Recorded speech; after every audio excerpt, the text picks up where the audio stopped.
Bonjour, mesdames et messieurs. Je m'appelle Bertrand Bouchard, je suis évangéliste et c'est un grand privilège pour moi d'être avec vous cet après-midi et partager avec vous un sujet sur la guérison et la santé.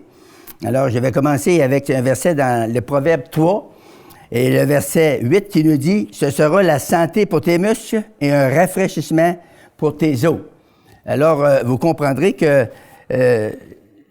notre foi doit être gravée dans notre cœur et la Bible nous dit que ça va être un rafraîchissement pour nos os et pour nos muscles.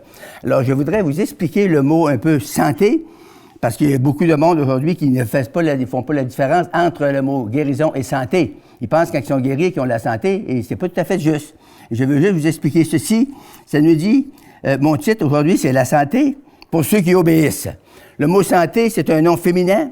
C'est un mot latin qu'on dit « sanitas ». C'est l'état de celui qui est sain, physiquement, moralement, et spirituellement.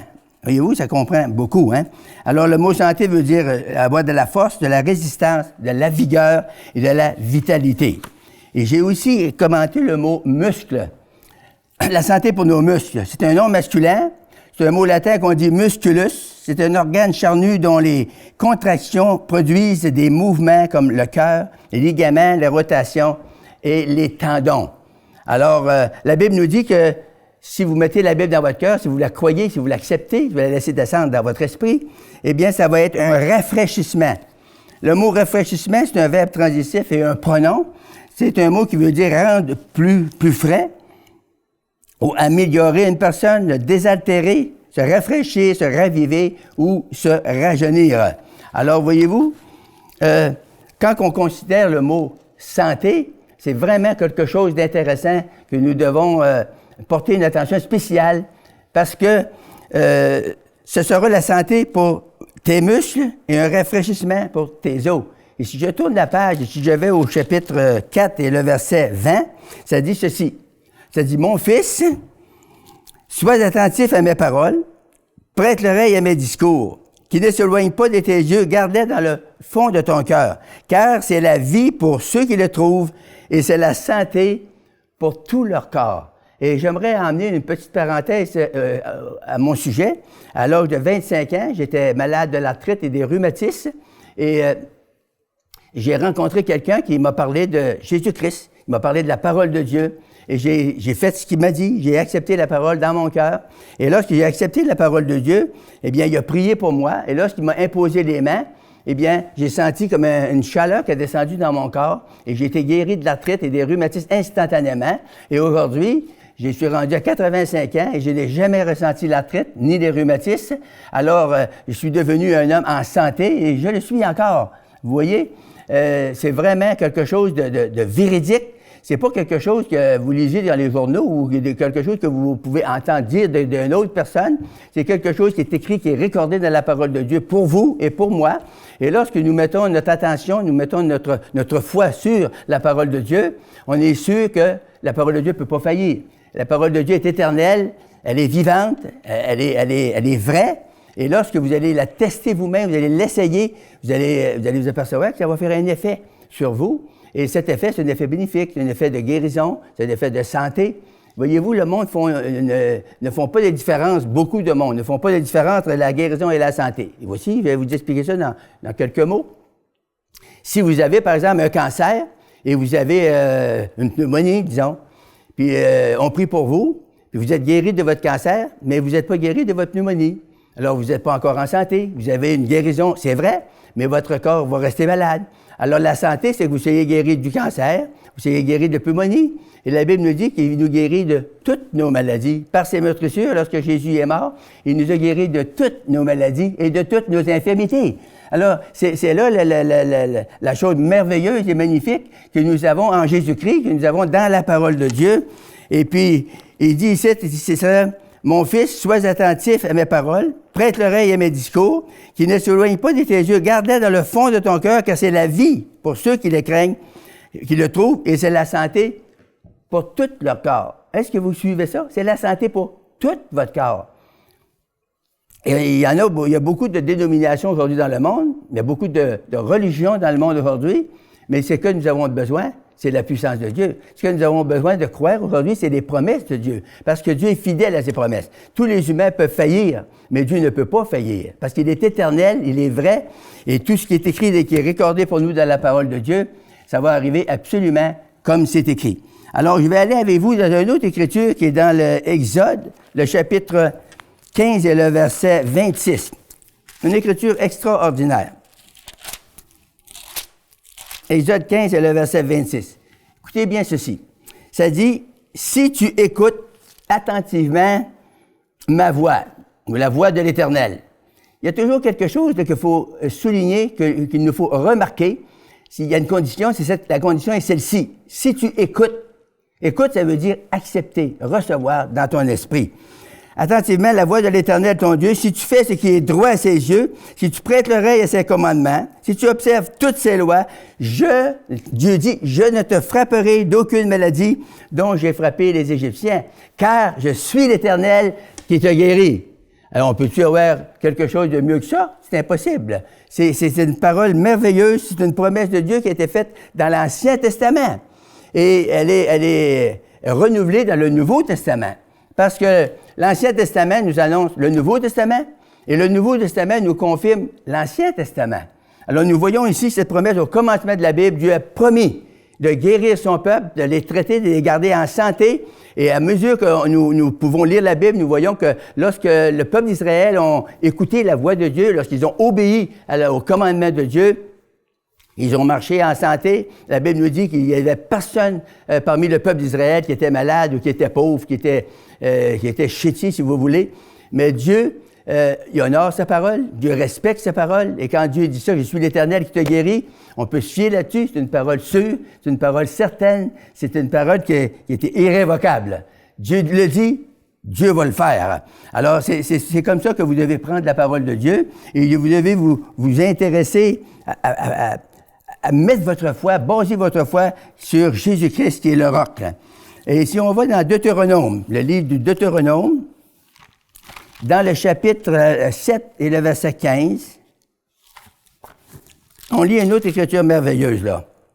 Ça dit, « L'Éternel éloignera de toi toute maladie. » L'Éternel éloignera de toi toute maladie. Il ne t'enverra aucune de ces mauvaises maladies. Ça me fait rire quand je lis ça. Il y a des gens qui trouvent qu'une maladie, c'est bon pour eux. Ça les approche de Dieu. Eh bien, ça, c'est pas marqué dans la Bible à nulle part. C'est complètement faux. C'est erroné. La maladie, ça vient pas de Dieu. Ça vient de l'ennemi. Et la Bible nous dit ici, « Il ne t'enverra aucune de ces mauvaises maladies d'Égypte qui te sont connues, mais il en frappera ceux qui te haïssent. L'Éternel éloignera de toi. » Si la maladie est loin de toi, il va avoir plus de misère à t'atteindre. Mais si la maladie est près de toi, eh bien, si la maladie te poursuit, bien, tu vas toujours être malade. Ça me fait rire que des fois, je parle avec des amis, puis ils me disent « Ah, il y a une grippe qui s'en vient, puis c'est certain que je vais l'avoir. » Alors, ils confessent qu'ils vont l'avoir, puis ils vont l'avoir aussi, c'est sûr qu'ils vont l'avoir. Parce que la Bible nous dit que la vie et la mort sont au pouvoir de la langue. Notre langue, il y a beaucoup d'intérêt que nous devons porter à la langue. Nous devons faire attention à ce que nous disons. Et si nous allons maintenant dans Jérémie, le chapitre 30, Jérémie, le chapitre 30, et le verset 17, regarde la belle écriture qu'il y a là. Chapitre 30 et le verset 17. Mais, Dieu dit, je te guérirai et je panserai tes plaies. Dieu dit ça à ses enfants, là. Dieu dit ça à n'importe qui, celui qui veut croire en Jésus. Je te guérirai, je panserai tes plaies, dit l'Éternel, car il t'appelle à repousser cette Sion dont nul ne prend ceci. On sait que les chrétiens, les croyants, qui ont toujours cru à Dieu de tous les autres, ont toujours été repoussés par les nations, ont toujours été comme rejetés par les nations. Mais gloire à Dieu, ceux qui veulent mettre leur foi en Jésus, ceux qui veulent s'appuyer sur la promesse de Dieu, ceux qui veulent croire la parole de Dieu, bien, ils vont être bénis à 100%, c'est garanti à 100%. Eh bien, voilà le chapitre 33. On va aller au chapitre 33. Ici, il y a une belle écriture qui est encourageante, qui est bénissante. Le verset 6. Voici, je lui donnerai la guérison et la santé. Voyez-vous ce que je veux vous parler? Je veux attirer votre attention là-dessus parce que vous n'entendrez pas parler de ça souvent sur la santé. Vous entendez parler souvent de guérison. mais sur la santé dans notre corps, de la tête aux pieds, l'esprit, l'âme et le corps, vous n'entendrez pas parler de ça souvent. Mais la Bible nous dit ici, « Voici, je lui donnerai la guérison et la santé, je les guérirai. Et je leur ouvrirai une source abondante de paix et de fidélité. » Trouvez-vous ça merveilleux? Moi, je trouve ça extraordinaire de voir que Dieu, en plus de nous guérir de nos maladies, de nous donner la santé dans nos corps, dans notre esprit, dans notre âme, dans tout notre être, il dit ici qu'il va nous ouvrir une source abondante de paix et de guérison. Alors, voilà, moi, j'ai mis ma confiance dans ce Seigneur-là, dans cette parole de Dieu-là, et puis je peux trouver un réconfort extraordinaire dans mon corps, même dans mon âge avancé. Alors, si vous êtes prêts à faire ça, c'est la même chose pour vous, tout va vous arriver pour vous aussi. On va aller dans Matthieu 14 et le verset 36. L'Évangile de Matthieu, chapitre 14, et le verset 36. C'est beau, ceci. Après avoir traversé la mer, verset 34, ça dit, ils vinrent dans le pays de Génézareth. Les gens de ce lieu ayant reconnu Jésus, et vous, il faut reconnaître Jésus, ils envoyèrent des messagers dans tous les environs et on lui amena toutes les malades. Et la Bible nous dit ceci.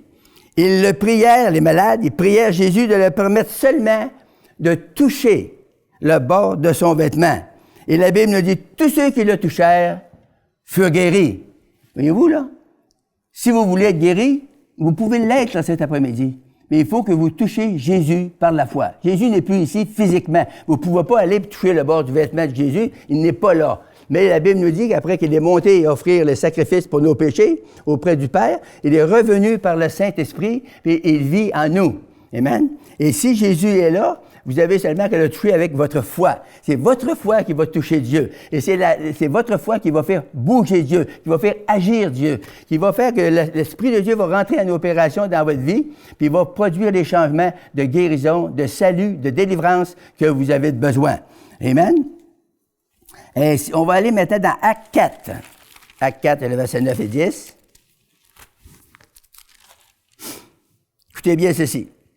Puis, puisque nous sommes interrogés aujourd'hui sur un bienfait accordé à un homme malade, afin que nous disions comment il a été guéri, eh bien, l'apôtre Pierre a dit, sachez-le tous, et que tout le peuple d'Israël le sache, c'est par le nom de Jésus-Christ de Nazareth que vous avez crucifié et que Dieu a ressuscité des morts. C'est par lui que vous voyez cet homme se présente devant vous en pleine santé. C'est gracieux, c'est merveilleux. Cet homme a été un homme impotent, un homme malade, que lorsqu'ils ont prié au nom de Jésus-Christ, la puissance de Dieu est descendue sur cet homme et il a été complètement guéri, il a été complètement délivré, il a été complètement restauré. Et Dieu veut le faire. Si Dieu l'a fait avec cet homme, Dieu l'a fait avec moi, Dieu veut le faire avec vous également. Et c'est ça qui est encourageant avec la parole de Dieu. Dieu fait exception de personne. Si on y voit à lui, dans la foi, dans la simplicité, avec notre cœur, Dieu va agir. Dieu veut se manifester. Il veut beaucoup plus se manifester à nous, réaliser ou exaucer nos requêtes que nous voulons recevoir ou que nous voulons demander. Parce que souvent, on n'est pas tout à fait vaillant dans la prière ou on n'est pas violent à faire des demandes à Dieu puis à persévérer jusqu'à temps d'avoir des percées spirituelles. Eh bien, on va aller maintenant dans le même chapitre, mais dans Acte 9 et le verset 34. On va voir une autre personne qui a été guérie là. On va lire aussi le verset 33. Ça dit ceci. Il y a un homme nommé Aîné. Il se trouva un homme nommé Aîné, couché sur un lit depuis 8 ans et paralytique. Alors là, on voit la puissance de Dieu en opération. L'homme ne pouvait pas se bouger, ne pouvait pas aller à ses activités. Il était paralysé. Et la Bible, Pierre a dit, Aîné, Jésus-Christ te guérit. C'est quelque chose, là. Jésus-Christ te guérit. C'est ça, la foi. Et nous pouvons voir ici, il a dit, lève-toi, arrange ton lit, et aussitôt, la Bible nous dit, cet homme s'est levé, il a arrangé son lit, il était complètement guéri. Alors, c'est ça la puissance de Dieu. J'ai prié pour des gens, j'ai prié pour un homme à Mont-Laurier, un homme il avait un poumon qui avait été opéré, il avait ôté le poumon, et puis l'autre poumon était cancéreux. Alors, j'étais allé faire des réunions là, j'ai fait ma croisade. Après, j'avais eu fini de faire les réunions. Je partais pour m'en aller. J'étais au restaurant le soir après de prendre un goûter avec mon épouse puis quelques chrétiens. Et puis, son beau-frère m'a demandé, il dit, tu voudrais-tu prier pour mon beau-frère? Il dit, il est malade, il est ce qu'il est. Ben, il dit, il reste pas loin, c'est de m'aller te le chercher. Il est allé le chercher. Il avait même pas écouté l'Évangile, là. Il est allé le chercher, il l'a emmené dans la réunion, dans le restaurant. Puis quand je l'ai vu, j'ai dit, c'est toi qui es malade. Le monsieur était vraiment malade. Il était déprimé, il avait des cheveux longs ici, il était la barbe, il était pas propre du tout, puis il était maigre tellement là, que les joues, c'était creux, là, c'était un homme vraiment malade, découragé. Et puis, j'ai prié pour lui, j'ai juste mis mes mains dessus dans le restaurant. Au nom de Jésus-Christ, je commande la guérison. Et je détruis cet esprit malin qui détruit ton corps. Et puis, la puissance de Dieu est tombée sur lui, puis il a été complètement libéré. Croyez-le ou non, il est vivant aujourd'hui, vous pouvez l'appeler, c'est à Mont-Laurier. Puis cet homme-là m'a envoyé 15 contacts. Il m'a envoyé des gens pour faire prier pour eux autres. Il y a des téléphones à sonner les premières semaines qui ont suivi cet événement-là. Le téléphone sonnait chez nous à peu près 4 à 5 fois par semaine.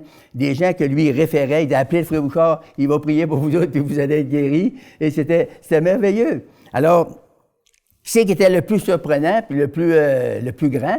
C'était un miracle. Dieu a fait non seulement une guérison, mais il a fait un miracle aussi de création. Cet homme-là, il avait juste un poumon. L'autre avait été enlevé parce qu'il était cancéreux, il avait enlevé un poumon. Mais là, le cancer était sauté dans l'autre poumon. Moi, quand j'ai prié pour lui, je ne savais pas qu'il y avait qu'un poumon. J'ai prié pour lui. Dieu a guéri son poumon. Mais en plus d'avoir guéri son poumon malade, il en a créé un autre.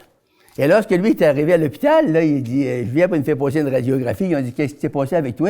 Ben, il dit, un évangéliste qui a prié pour moi, puis il dit, je suis guéri. Et là, ils ont ri de ça. Ils ont dit, on va voir ça. Fait qu'ils ont passé des radiographies. Et après les radiographies, ils étaient surpris. Ils ont dit, coudonc, ils ont dit, es-tu bien Gaétan Lirette? Il a dit, oui, je suis Gaétan Lirette. Vous le savez, des années, vous me soignez. Mais ils ont dit, on comprend pas, là. Ils ont dit, on t'avait ôté un poumon, mais là, ils ont dit, là, tu as 2 poumons en bonne santé. Fait que ça, c'est le Dieu que je vous parle cet après-midi. C'est le Dieu vivant, c'est le Dieu qui a créé le ciel et la terre. C'est le Dieu qui n'a jamais changé, puis il ne changera jamais. Voyez-vous? Je pourrais vous raconter d'autres aussi expériences. Je prêchais à Malartic, en Abitibi, et il y avait un petit gars de 7 ans, puis il pesait 27 livres, 6 ans et demi à 7 ans. Puis il était mourant, le docteur il avait donné quelques jours à vivre. Et puis, le soir, la mère est arrivée avant la réunion. On se réunissait dans un salon mortuaire parce qu'on n'avait pas d'autre place pour se réunir. Fait que les places, ça ne porte pas bébé le Seigneur. Ce qui compte, c'est la foi avec lui. Fait le soir, après que notre réunion, on a prié, puis la mère elle a témoigné, là, on était à peu près une 50aine de personnes. J'ai dit à sa mère, témoigne, puis dis au monde qui c'est qu'il y a cet enfant-là. Quelle maladie qu'il y a, puis comment il reste de temps à vivre. La mère a témoigné. Elle dit, le docteur nous a donné à peu près 2 jours qu'il est mourant, il ne boit plus. Il n'est plus capable de manger. Il était sur la courtisane. Il avait une maladie dégénérative. Et puis, la courtisane, il ne pouvait plus la garder. Il ne digérait pas l'eau. Il vomissait tout au fur et à mesure. Alors, j'ai dit, on va prier. Fait qu'on a prié pour l'enfant après la réunion. Puis, quand on a prié, on a vu une brume, tu sais, comme une boucane qui est venue entre la caméra puis le petit garçon. Puis, la puissance de Dieu est descendue, puis il a été complètement guéri. Fait que là, il s'est en allé chez eux, puis en arrivant chez eux, puis il dit à sa mère, il dit, j'ai faim. Ben, elle dit, tu veux manger, tu peux pas manger. Il dit, je veux un hot dog. Fait que là, la mère, ben, il a fait un hot dog, puis il a donné. Fait que le petit gars, il a pris le hot dog, puis il a mangé ça, puis il a pris un verre de lait, puis il est parti, puis il est allé se coucher. Le lendemain matin, là, elle n'en revenait pas, là. Elle dit, qu'est-ce qui se passe avec lui? Le lendemain matin, le petit gars, lui, il s'est levé avant sa mère, puis là, il avait son petit bicycle à 3 roues, puis il faisait le tour de la table avec le bicycle, puis il frappait les pattes de la table, ça venait du bruit, elle s'est réveillée. Elle dit, ah, qu'est-ce que tu fais là? Qu'est-ce que tu fais là? Tu peux pas manger, tu peux pas faire de bicycle, parce que ses petites parties étaient enflées, grosses de même. Elle nous avait montré ça le soir, là, quand on a prié pour lui. Et puis là, elle regarde, ses petites parties étaient complètement guéries, et était complètement guéri de toute sa maladie. Ça a disparu complètement. Et là, il a commencé à grandir, parce qu'il s'est développé. Puis il y avait un homme, un restaurateur qui avait été sauvé. Il restait le deuxième voisin de là. Il dit, à toutes les fois que je le vois, il dit, je pleure comme un enfant. Il dit, je vois un miracle sur 2 pattes. Moi, je vous dis là, que le Dieu qu'on sert, c'est un Dieu de miracle. C'est un Dieu qui guérit, c'est un Dieu qui sauve. Et il m'a sauvé, il a changé ma vie. Il a changé ma vie complètement. Croyez-le ou non, j'étais un blasphémateur, invétéré. J'étais un gros fumeur. J'étais un homme qui avait des problèmes de boisson. Puis j'étais un homme très prompt, j'étais malin, j'étais un batailleur de rue. Et Quand j'ai entendu l'Évangile, j'ai été touché de façon surnaturelle, extraordinaire. Je me rappellerai toujours comme si ça serait hier que je viens d'avoir cette expérience-là avec le Seigneur. Je m'étais mis à genoux et j'ai crié au Seigneur, « Seigneur, je suis un misérable pécheur, sauve mon âme. » Et la puissance de Dieu est venue sur moi. Et puis là, le Seigneur a changé ma vie. Il a tellement changé ma vie que même ma mère, il ne me reconnaissait plus. Ma mère disait que j'étais changé de religion. Mais elle ne comprenait pas que c'est comment que ça peut se faire qu'un homme aussi haïssable, aussi déplaisant, aussi pécheur, puisse tout d'un coup devenir un homme tout à fait normal, qui lisait la Bible, qui priait, puis ma seul intérêt que j'avais, c'était de courir aux réunions, aller entendre l'Évangile, aller chanter des louanges au Seigneur. Tu sais, le Seigneur, il nous change tellement. La bénédiction de Dieu sur un humain, c'est tellement puissant, c'est tellement grand. Il m'a délivré de ça, de la boisson, la cigarette, ça a tombé, la traite, les rhumatismes que j'avais. J'avais une prescription à vie pour les rhumatismes inflammatoires. Et puis le Seigneur m'a guéri comme ça. J'étais complètement libéré par la puissance de Dieu. Et puis vous voyez encore aujourd'hui, je pourrais kicker encore en l'air avec ma... Parce que je suis guéri, je suis complètement délivré. Et le Seigneur a changé ma vie. Amen. La boisson, pour moi, c'est plus un problème. La cigarette, pour moi, c'est plus un problème. Amen. La bataille, pour moi, c'est plus un problème. Et puis, vous allez dire, t'es trop vieux pour ça. Oui, mais on peut être vieux, puis on peut être encore haïssable. Mais merci Seigneur, il a changé ma vie, puis il est capable de changer la vôtre. Puis je vous dis, là, même aujourd'hui, là, dans une fraction de seconde, si vous voulez juste décider, la foi, c'est une décision. Vous la prenez ou vous la prenez pas. J'ai décidé le jour de croire, et le Seigneur a travaillé. Et si vous décidez de ne pas croire, c'est correct avec vous. C'est votre décision à vous. Et vous allez continuer, vous allez faire votre vie comme ça, mais vous allez être malheureux parce qu'il y a beaucoup de gens qui sont très, très, très malheureux aujourd'hui dans le monde. Mais moi, je vous dis que vous pouvez être heureux. Vous pouvez être sauvé et savoir sans l'ombre d'un doute que Jésus-Christ a changé votre vie et vous pouvez avoir un témoignage dans votre cœur pour partager avec d'autres humains, pour en faire bénéficier d'autres et qu'ils soient bénis aussi avec vous. Amen. Alors, je pourrais vous raconter comme ça des expériences, là, longtemps cet après-midi, qui est des guérisons qui se sont produites comme ça. Par exemple, il y avait ma mère, je vais vous raconter ça vitement. Ma mère avait le diabète, était rendue à 2 piqûres par jour. Et puis, ça faisait quelques années que je ne l'avais pas vue parce que j'étais aux études à Montréal. Enfin, moi, je viens de la Gaspésie, j'ai descendu à Gaspésie. Puis là, j'ai prié pour ma mère. Et elle était à l'hôpital. Elle avait fait une crise de cœur en plus. Et soudainement, l'Esprit de Dieu a descendu dans la chambre de l'hôpital et a guéri ma mère entièrement, complètement. Elle est morte 15 ans plus tard, puis elle est morte d'une autre maladie. Alors, je vous dis que c'est nous qui décidons qu'est-ce qu'on va faire avec la parole de Dieu. On peut la lire, puis on peut la mettre sur la tablette puis la laisser là. Mais on peut la lire, puis la mettre dans notre cœur, puis commencer de la mettre en pratique. C'est ça qui compte. C'est si vous la mettez en pratique, ça va produire en vous un changement radical. Vous allez vous apercevoir que vous n'êtes plus le même. Le monde même va dire, qu'est-ce qui t'est arrivé, toi? Ça a donc bien changé. Qu'est-ce qu'il y a qui t'arrive comme ça? Qu'est-ce qui s'est passé avec toi? Eh bien, vous leur témoignez tout simplement que Jésus-Christ est venu dans votre vie. Vous avez accepté Jésus, vous avez décidé de croire un jour. Et lorsque vous croyez, eh bien, Dieu agit. Si vous ne croyez pas, Dieu n'agit pas. Ça ne vous met pas plus fou, ça ne vous met pas plus fin. Mais vous restez le même, vous restez un homme, une femme malade, une femme dépressive, ou une femme qui vit sa vie normale. Des fois, il y a du monde qui sont assez en bonne santé, mais ils n'ont pas de paix dans leur cœur. Ils peuvent avoir beaucoup d'argent, ils peuvent avoir beaucoup d'aise dans leur vie. Ils peuvent trouver la vie belle. J'ai rencontré des jeunes gens, des fois, qui j'ai dit, avez-vous besoin de prière? Ils ont dit, on a tout dans la vie. Nous autres, on a une bonne santé, on a de l'argent, on a des belles propriétés, on a ci, puis on a ça. Mais il n'y avait pas Jésus. Il dit, mais vous avez tout pour être heureux, mais on n'est pas heureux. On ne peut pas être heureux sans Jésus. Alors, cet après-midi, la seule affaire que je vous conseillerais, c'est un bon conseil, c'est le meilleur conseil que je ne peux pas vous donner, c'est accepter Jésus dans votre vie. Dites-lui, parlez-lui, là. On va faire une prière tantôt, là.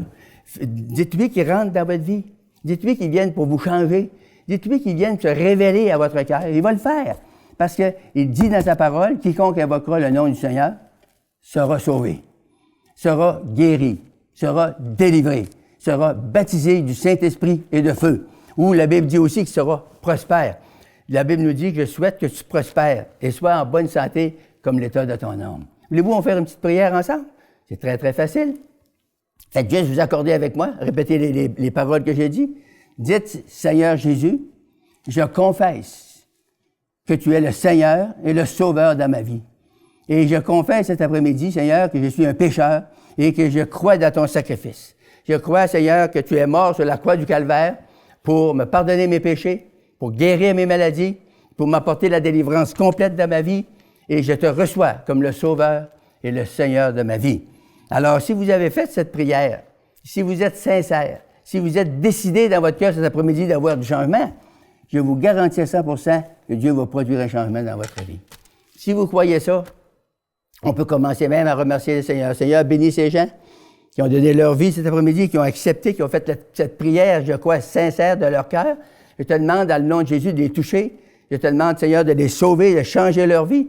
Je te demande de les guérir de la tête aux pieds, Seigneur, de toute maladie, de les délivrer de tout esprit de dépression, esprit de maladie, esprit d'infirmité, et de leur donner, Seigneur, une vie nouvelle, une vie changée. Alléluia. Seigneur, touche-les par ton esprit, baptise-les du Saint-Esprit et de feu, et manifeste ta gloire dans leur vie, afin qu'ils puissent être un témoignage, eux aussi, amen, à l'entour d'eux. Alors, je prie aussi que tu les prospères financièrement. Dieu veut que tu prospères dans tout ton corps, dans toute ton aide, dans toute ta santé et tes finances. Il y a beaucoup de monde ne croit pas ça que Dieu peut donner pour les finances. Dieu veut nous prospérer financièrement. Il veut que ses enfants soient bénis. Il veut que ses enfants soient dans l'abondance. Alors, pourquoi le pas cet après-midi? Fais confiance au Seigneur. Apprenez à le faire, essayez de le faire. Et vous allez voir ce qui va se produire.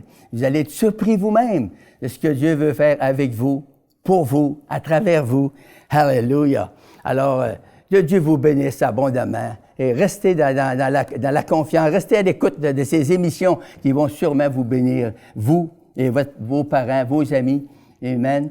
Faites confiance au Seigneur. Le plus grand conseil que je vais vous donner aujourd'hui, c'est apprenez à faire confiance au Seigneur.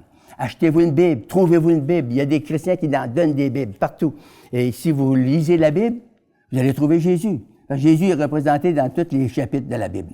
Et lorsque vous lisez la Bible, vous avez une nourriture spirituelle. Vous mangez l'aliment spirituel. Et c'est cet aliment-là qui va vous donner ce salut, cette guérison divine, cette délivrance que vous avez besoin. Alléluia. Alors apprenons à faire confiance à Dieu. Amen. Cette émission est rendue possible grâce au précieux soutien des partenaires d'Enseigne-moi Canal International. Retrouvez tous nos programmes sur emcitv.com.